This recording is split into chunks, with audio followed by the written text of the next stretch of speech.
خواهر مسلمانم، آیا میدانی حیا چیست؟ خوب گوش کن که حیا چیست.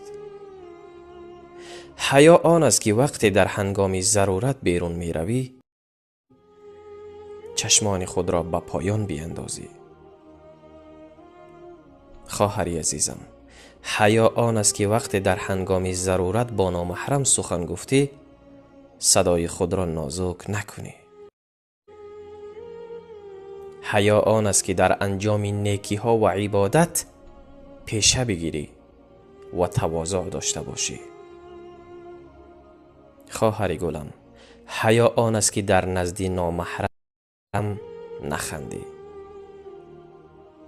خواهرم، حیا آن است که در فضای مجازی یعنی اینترنت خود را آشکار نکنی. اگر آشکار هم نکردی صحبت مکن، چون که تو میدانی طرف مقابلت پسر است. خواهری عزیزم، حیا آن است که آرایشت را تنها برای شوهری عزیزت بکنی، نه برای غیر از شوهرت. حیا آن است که حرفهای شوهرت در غیر از معصیت برایت مقدمتر از هر چیز دیگر باشد.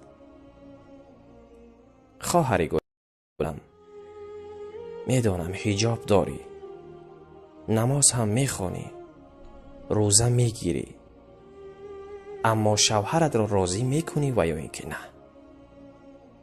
خواهرم، اگر شوهرت از تو راضی باشد خوشا به حال تو، اگر راضی نیست همینک شوهری عزیزت را راضی کن و دعای او را بگیر، چون که در قیامت تو کامیاب خواهی شد.